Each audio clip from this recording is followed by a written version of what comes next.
On est prêt?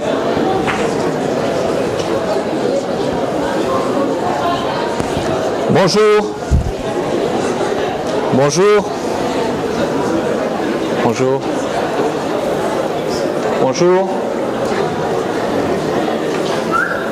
Bonjour. Bonjour. Merci. Geoffrey n'étant pas là pour présenter l'atelier, il n'est pas encore arrivé, donc on a interverti. Je vais vous présenter très rapidement donc, les thématiques de projet qui seront étudiées dans l'atelier terrain d'architecture. L'atelier terrain d'architecture, c'est un très vieil atelier de la Cambre qui a subi des mutations, hein, une densification aussi, puisqu'on est beaucoup. Et donc, c'est un atelier qui hérite en fait d'un ancien atelier qui s'appelait Architecture et Développement, principalement, et qui travaille notamment sur des questions en relation avec l'architecture dans les pays en développement. Ça s'applique particulièrement durant le deuxième quadri de cette année, comme vous allez le voir tout de suite. Donc, attendez, juste en deux mots, nous sommes deux enseignants responsables. Bertrand Terlinden, qui est assis parmi vous, il essaie de se faire passer pour un étudiant, et moi-même.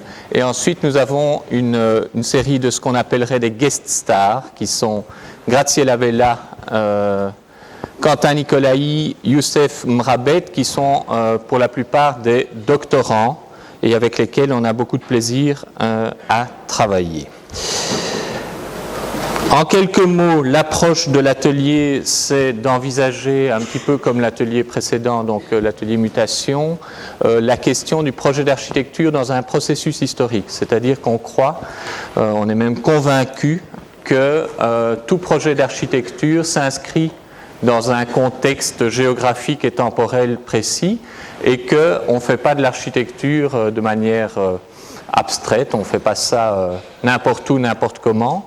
Et donc tout projet en fait est inscrit dans son temps et dans son espace. Ça a l'air un petit peu bête, mais c'est pour nous absolument fondamental. On s'intéresse à l'architecture non pas tellement comme produit ou production de ce qu'on appellera les architectes ou les experts architectes, mais l'architecture comme production sociale, c'est-à-dire que notamment quand on travaille sur des pays en développement, on se rend compte que 80, 90, 90, 91, 92% de la production architecturale est assurée par des personnes qui ne sont pas architectes. Est-ce qu'on peut dire pour autant qu'elles ne sont pas architectes? Voilà. Donc il y a une très grande, je dirais, importance de pouvoir comprendre les phénomènes, notamment d'urbanisation, et de comprendre les intérêts et les modèles, ce qu'on appelle les modèles qui sous-tendent la production de cette architecture. Troisième point, on accorde une extrême importance dans l'atelier à la question de la description et de l'analyse, c'est-à-dire qu'en regardant un contexte spécifique, en le décrivant, on fait là aussi du projet d'architecture. C'est-à-dire que quand on parle des choses qui se passent, la manière dont on en parle, la manière dont on le décrit, c'est déjà du projet. Donc la manière dont on classe notamment les éléments, dont on fait par exemple de la typologie, c'est déjà un acte projectuel. Quatrième élément, c'est la question du regard croisé entre architecture et anthropologie, dans le sens où Graziella Vella, qui participe à l'atelier, est anthropologue. Elle se dit elle-même anthropologue du proche, c'est-à-dire de la relation. Et on travaille beaucoup dans l'atelier sur cette présence de l'anthropologie, non pas comme étant quelque chose pour étudier des populations inconnues ou étrangères, mais plutôt pour comprendre comment s'organise aussi notre manière à nous de travailler dans l'atelier ou entre architectes, c'est-à-dire c'est plutôt des outils de nouveau de description d'une réalité. Dernier élément, ce sont ce qu'on appelle les notions de code, de normes et de modèles. Il est évident que quand on travaille dans une optique je dirais descriptive, et notamment descriptive de phénomènes urbains qui dépassent la seule discipline architecturale, eh bien, on va s'intéresser à ce qu'il y a dans la tête des gens, et ce qu'il y a dans la tête des gens, on ne va pas s'y intéresser de manière abstraite, mais on va regarder ce qui est produit par ces personnes et en quoi cette production reflète ces normes, ces modèles et ces codes. Ceci s'applique d'ailleurs pas seulement à des contextes qu'on connaît peu ou moins, qui sont des contextes étrangers, mais aussi dans des contextes qui nous sont plus familiers. Il nous semble que c'est important de garder cette distance à la réalité. En quelques mots, la structure de l'atelier est semestrialisée, c'est-à-dire que les étudiants ont le choix de s'inscrire à l'atelier pour un semestre et puis pour un autre dans un autre atelier. Néanmoins, on estime qu'il y a une grande continuité pédagogique entre les deux quadrimestres, particulièrement en 5e année, donc dans l'année de master, on essaye de favoriser le développement d'un projet sur l'année. Donc, ça n'empêche évidemment pas des étudiants maintenant de s'inscrire en terrain d'architecture pour le 2e quadri. Les questions qu'on va poser sont différentes du 1er quadri, mais on l'a d'ailleurs déjà dit aux étudiants qui ont suivi le 1er quadri, de 5e année, on est très content s'ils peuvent continuer le projet du 1er quadri au 2e. Donc, on favorise aussi le développement de ce qu'on appelle les projets off. Les projets off, ce sont des projets liés au TFE et donc qui sont liés à des préoccupations propres à chacun d'entre vous. Donc, vous pouvez, dans ce sens-là, demander à vous inscrire dans l'atelier et on peut discuter directement donc du développement de ce type de projet. Certains d'entre vous nous l'ont déjà fait savoir. Donc voilà, tout ça est assez clair. On travaille de manière générale dans une pratique collective de la pratique du projet d'architecture. Cette année, les projets de fin de 3e et fin de 5e année ce seront des jurys individuels. Néanmoins, le travail est développé de manière collective. Développer un travail de manière collective, ça veut dire aussi pouvoir partager avec les autres. Personne n'est propriétaire de ses idées, personne n'est propriétaire de son projet, donc on doit pouvoir capitaliser sur les travaux de tout le monde. Second quadrimestre, 2 sites. Le premier, c'est la maison africaine à Matongé, donc à Ixelles. C'est une structure en fait de logement étudiant au départ pour des Africains, pour notamment des étudiants boursiers, qui aujourd'hui s'ouvrent à d'autres nationalités non africaines.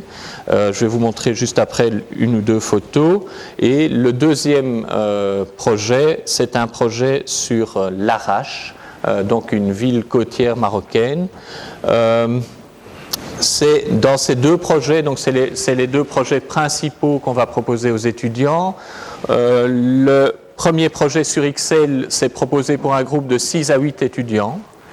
Donc si vous êtes intéressé par ça, là aussi, faites-nous signe assez rapidement qu'on puisse voir combien d'étudiants ça pourrait intéresser. Et pour le deuxième projet, c'est lié à la participation à un voyage durant la semaine qui précède la semaine des workshops.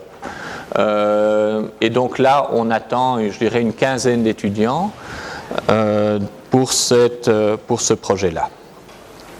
Donc la maison africaine, c'est ce que vous voyez ici. Donc c'est un contexte extrêmement urbain.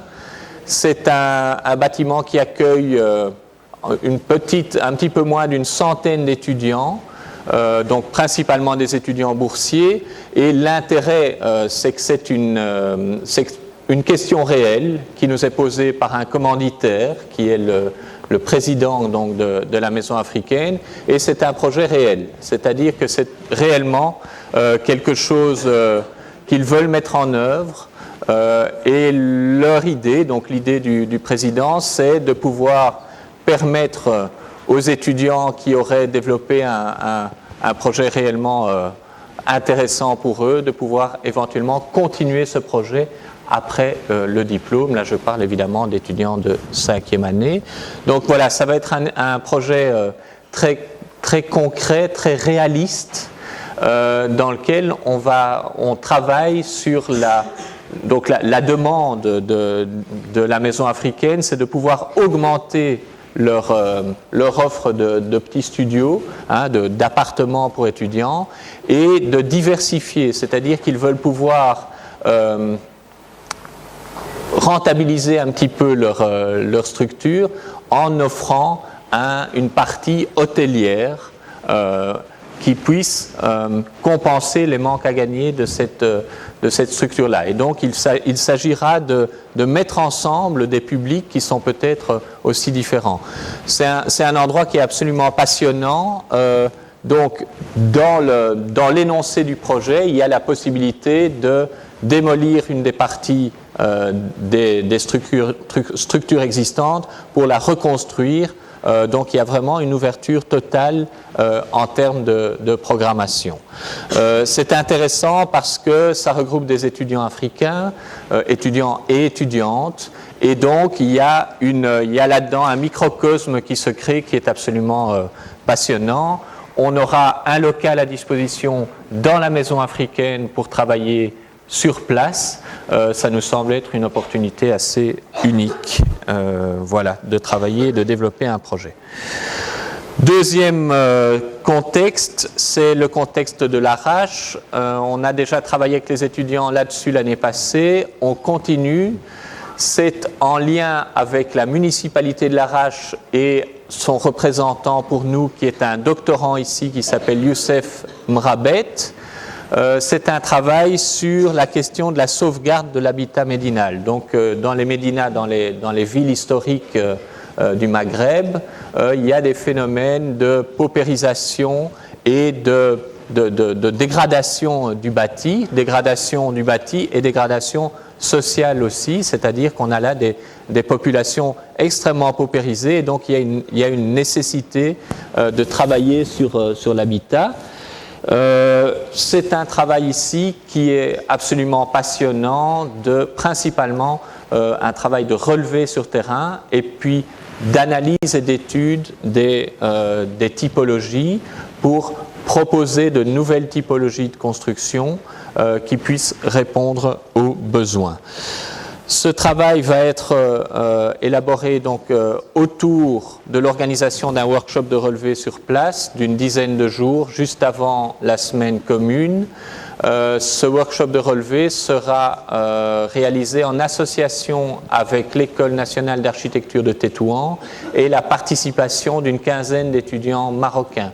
Donc là aussi, c'est extrêmement intéressant, et donc de pouvoir travailler ensemble entre étudiants marocains et belges sur ce contexte-là. Voilà, merci, on commence vendredi.